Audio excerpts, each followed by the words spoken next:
আগন্তুক 2026 চনৰ অসম বিধানসভা নিৰ্বাচন কেইদিন মাত্ৰ বাকী আছে। তাৰ প্ৰাক মুহূৰ্তত দেখা গৈছে বিভিন্ন ঠাইত নিৰ্বাচনী প্ৰচাৰ সভা। সমদলেৰে নিৰ্বাচনী প্ৰচাৰ চলাবলৈ অব্যাহত ৰাখিছে বিভিন্ন ৰাজনৈতিক দলসমূহে। মই এই মুহূৰ্তত উপস্থিত আছো বালাপাৰা বেলতলী এখন গাঁৱত, য'ত এদল যুৱকে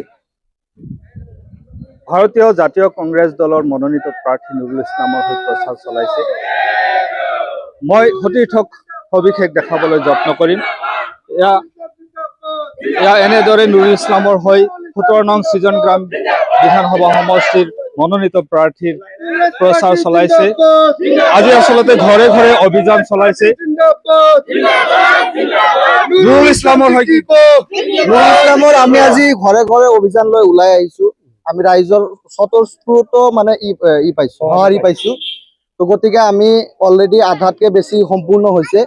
আমি প্ৰত্যেকটো ঘৰে ঘৰে কোনো এটা যাতে ঘৰ বাকী নপৰে, প্ৰত্যেকটো ঘৰতে আমি যাম। আৰু ৰাইজে আমাক মানে প্ৰতিশ্ৰুতি দিছে যে আমাক এইবাৰ নুৰুল ইছলাম 17 নং ছিজন গ্ৰাম সমষ্টিৰ পৰা জিকাই বিধায়ক বনাব।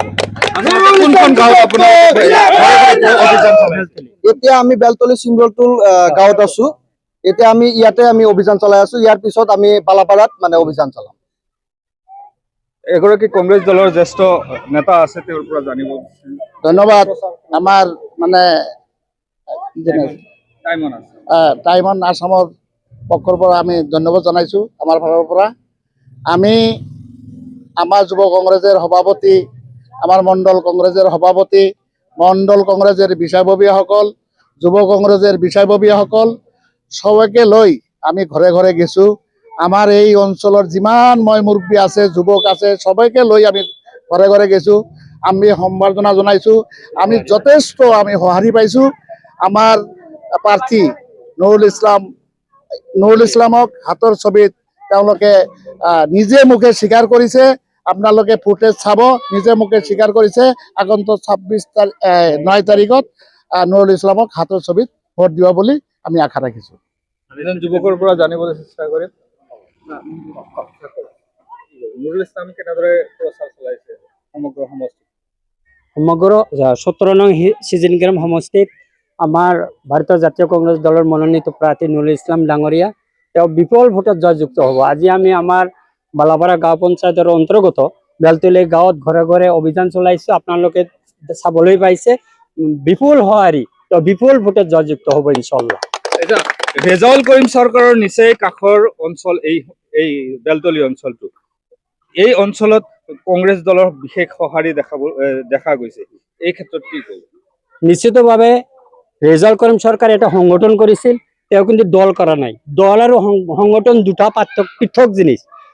দল হ'ল গণতান্ত্ৰিক হিচাপে আমাৰ অসম তথা ভাৰতবৰ্ষৰ যি সমস্যা, এই সমস্যাবিলাক আমাৰ বিধানসভাত গৈ যিজন MLA হ'ব, ধৰক আমাৰ ছিজন গ্ৰাম সমষ্টিত কংগ্ৰেছ দলৰ মনোনীত প্ৰাৰ্থী নুৰুল ইছলাম ডাঙৰীয়া বিপুল ভোটত জয়যুক্ত কৰাই তাক আমি বিধানসভালৈ পঠাম।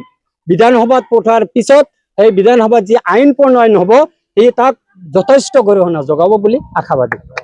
আপোনালোকে ছিজন গ্ৰাম সমষ্টিৰ চুকে কোনে খবৰ ৰাখে? আচলতে সমষ্টিটোৰ চাৰিওফালে কি ঢেউ উঠিছে? ঢেউ একমাত্ৰ নুৰুল ইছলাম ডাঙৰীয়াক। চাওক, মই এটা কথা কৈছো, 17 নং ছিজন গ্ৰামত 4টা জিলা পৰিষদ সমষ্টি আছে।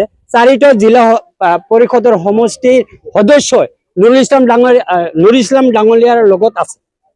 4টা জিলা পৰিষদৰ মানে সদস্যই নুৰুল ইছলামৰ ডাঙৰীয়াৰ লগত আছে। নিশ্চিতভাৱে তেওঁ নুৰুল ইছলাম বিপুল ভোটত জয়যুক্ত হ'ব। নিৰ্বাচনী প্ৰচাৰ নুৰুল ইছলামৰ হৈ প্ৰচাৰ চলাবলৈ আৰম্ভ কৰিছে। আগন্তুক 9 তাৰিখত তেওঁলোকে নিজৰ ভোট সাব্যস্ত কৰিব আৰু পৰৱৰ্তী 4 তাৰিখে যিহেতু তেওঁলোকে অসমৰ নিৰ্বাচনৰ ফলাফল ঘোষণা কৰিব আৰু সেই নিৰ্বাচনৰ পিছতে আচলতে বুজা যাব ভোটাৰসকলে কেনেদৰে ভূমিকা গ্ৰহণ কৰিছিল।